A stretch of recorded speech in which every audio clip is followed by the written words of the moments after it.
Have you ever stopped to wonder what the soap you use every day is truly made of? Most people don't know, but traditionally it's been made from animal fat, boiled, melted, purified, and turned into something ordinary.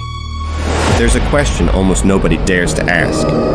What if that fat didn't always come from an animal? In my town, there once lived a woman capable of using the human body as raw material. She didn't bury anything in the ground or throw anything into the river.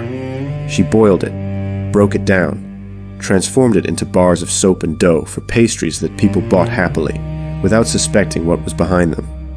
For years, my neighbors bathed and ate using products that should never have existed. That woman was Leonarda Cianciulli. She didn't look dangerous. Leonarda was short, heavy-set, her hair always pulled back, and her apron always spotless. Her hands were strong, her smile seemed motherly, and her reputation in the town was flawless. Everyone saw her as hardworking and generous, and her soaps and pastries were so popular that people lined up outside her door. No one imagined the darkest irony of all. Many had consumed what she made without knowing where it truly came from. But behind that gentle appearance was a life marked by tragedy.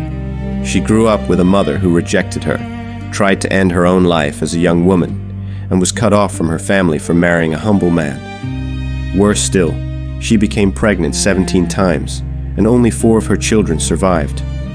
That constant loss broke her. She fell into superstition, sought out fortune tellers, believed every prophecy, and eventually convinced herself she was cursed.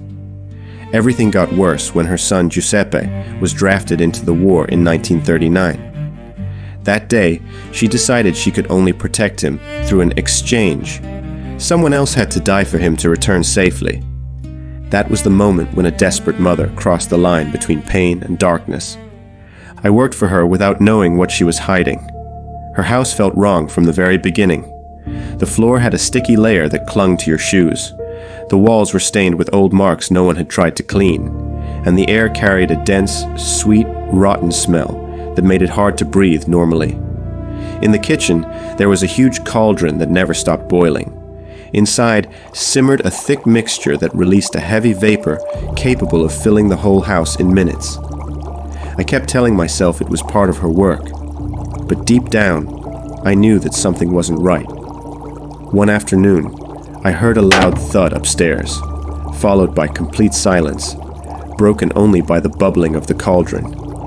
On the kitchen table, I found a gold chain I recognized immediately.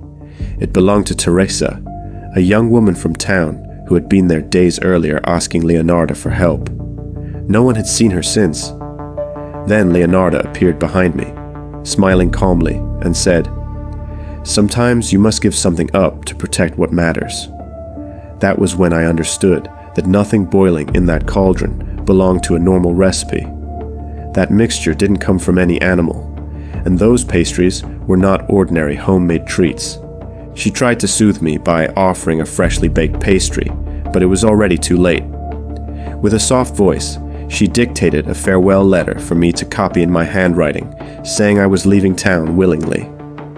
That letter wasn't kindness. It was a way to erase my trail. Her voice stayed calm, but her eyes made it clear she had already chosen my fate. That was the moment I realized I was meant to be the next person destined for her cauldron. I ran however I could, without looking back, not understanding how my legs kept moving while I screamed for help. No one believed me, because to everyone else, Leonarda was a sweet woman, and I was just a young girl nobody took seriously. The truth came out only when the sister-in-law of her last victim reported her missing, and the police entered the house. There they found soap molds, notebooks filled with names, jars containing processed remains, and baking trays prepared for the oven. They discovered that Leonarda had tricked 3 women by offering them work or marriage, meeting with them before their supposed trips, and ensuring they never returned. She confessed only when she feared her son would be accused, admitting that she used what was left of her victims to make the soap and pastries she shared with the very neighbors who admired her.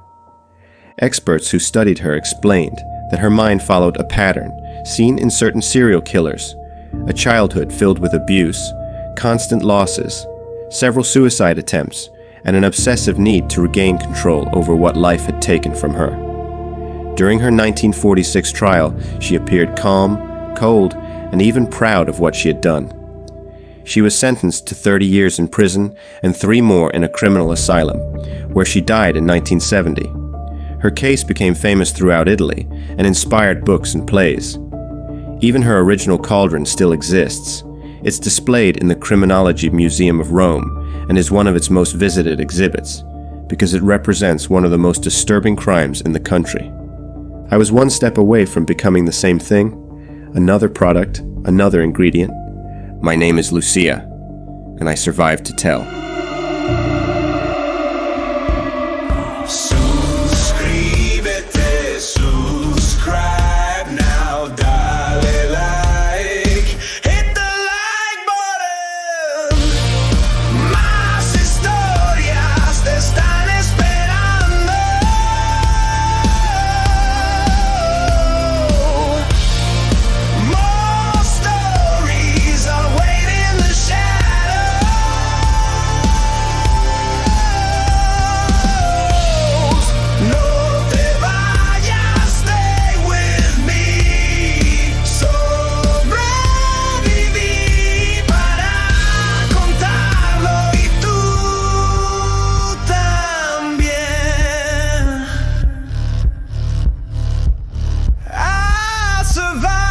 To tell.